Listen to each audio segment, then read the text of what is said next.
Genesis, the Orthodox Christian Vision, Part 6, The Fall of Man. The Temptation of Adam and Eve.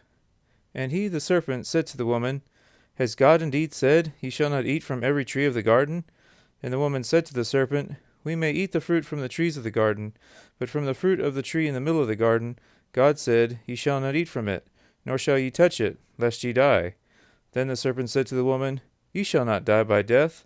For God knows in the day you eat from it, your eyes will be open, and you will be like gods, knowing both good and evil. So when the woman saw that the tree was good for food, was pleasant to the eyes, and a tree beautiful to contemplate, she took of its fruit and ate. She also gave it to her husband with her, and he ate. The childlikeness of this dialogue, and the ease with which our first parents fell into a transgression of the only commandment that had been given them, indicate the untested nature of their virtue. Everything had been given by God's grace, but they were not yet skilled in tilling and keeping their inward state. The temptation offered by the devil contains the same elements we fallen men know in our own fight against sin. He offers, first of all, not an obvious evil, but something which seems good and true. Men were indeed created to be gods and sons of the Most High.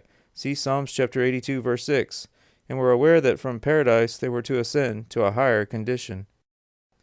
In causing our first ancestors to look at the good thing of becoming like gods, the devil hoped to cause them to forget the small commandment, which was the way God ordained them to achieve this goal.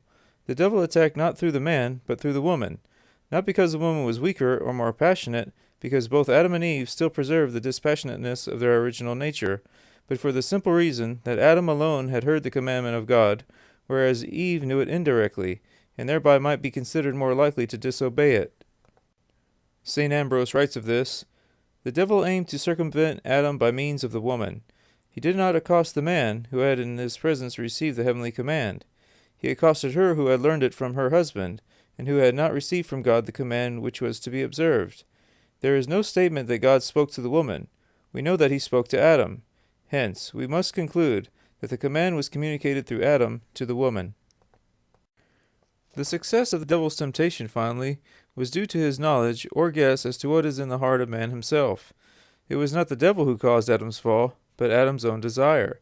St. Ephrem writes, The tempting word would not have led into sin those who were tempted, if the tempter would not have been guided by their own desire. Even if the tempter had not come, the tree itself by its beauty would have led their desire into battle. Although the first ancestors sought an excuse for themselves in the counsel of the serpent, they were harmed more by their own desire than by the counsel of the serpent. Then the eyes of the two were opened, and they knew they were naked. So they sewed fig leaves together and made themselves coverings. On this passage, St. John Chrysostom says, This eating served as an expression of disobedience and violation of the commandment given by God, and for this reason they were then deprived of the glory that clothed them. Being deprived of this grace, they saw also their physical nakedness, so that from the shame that took hold of them they might understand into what an abyss they had been cast by the transgression of their Master's commandment. When you hear, their eyes were opened, understand this to mean that God gave them to feel their nakedness, and the loss of the glory that they had enjoyed before the eating. The word opened refers to not the bodily eyes, but to mental vision. With the opening of their eyes through the transgression, Adam and Eve have already lost the life of paradise, even though they have not yet been banished from it. From now on their eyes will be open to the lower things of this earth, and they will see only with difficulty the higher things of God.